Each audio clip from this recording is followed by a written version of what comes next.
Bienvenue sur Info Live TV, mercredi 19 décembre, Ephraim Mélé pour un flash d'information. Après avoir parlé hier, je cite, de guerre au sujet des récents raids israéliens dans la bande de Gaza, le Premier ministre Ehud Olmert a affirmé mardi qu'Israël continuera de pourchasser et de frapper tous les terroristes palestiniens impliqués dans les attaques à la roquette Qassam contre la ville de Sderot et les localités du Negev. En moins de 24 heures, 13 membres d'organisations terroristes palestiniennes, avec parmi eux 2 responsables du djihad islamique, ont été tués lors de raids aériens sur Gaza. Le commandant Majid al-Kharazin de la branche armée du djihad islamique, les brigades d'Al-Quds, a été tué lundi soir à Gaza lors d'une opération héliportée israélienne. Vers 21 h ce lundi, dans les rues vides de Gaza, la voiture chargée d'explosifs du chef terroriste fut localisée par un hélicoptère de combat israélien qui a lancé un missile, détruisant la voiture et tuant le commandant en chef de la brigade des lanceurs de Qassam à Gaza.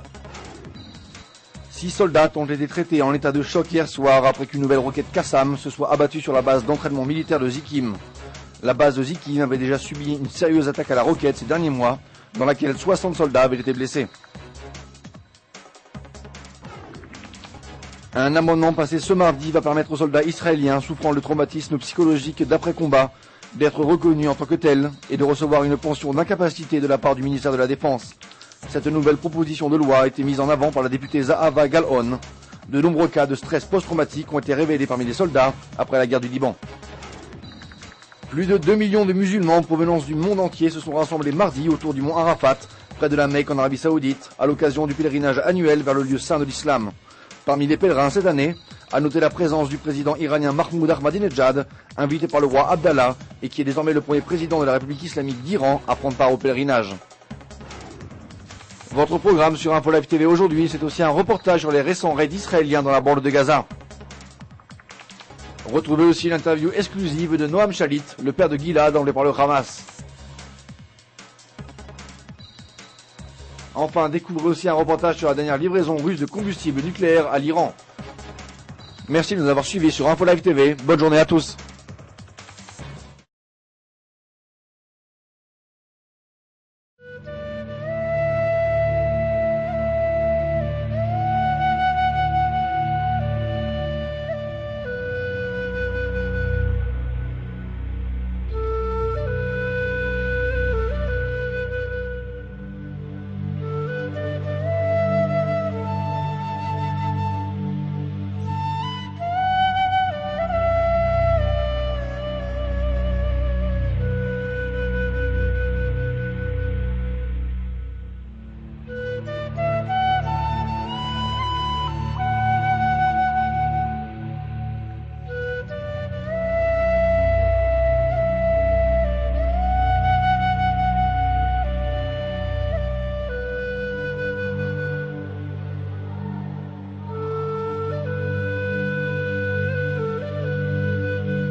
Découvrez en avant-première le nouveau service d'Info Live TV.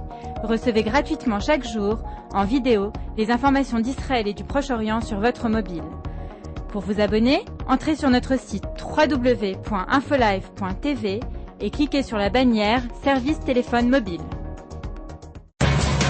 Aujourd'hui, le monde entier parle d'Israël. Mais qui parle d'Israël au monde entier, en temps réel, en 4 langues et en direct de Jérusalem? Infolive.tv, la première chaîne de télévision internationale israélienne. 24 heures sur 24, 7 jours sur 7, suivez de l'intérieur l'actualité d'Israël et du Moyen-Orient. Des reportages, des interviews, un grand journal et des flash infos en images dès que l'actualité l'exige. Infolive.tv, votre regard direct et vrai sur l'actualité d'Israël. Retrouvez Infolive sur internet www.infolive.tv.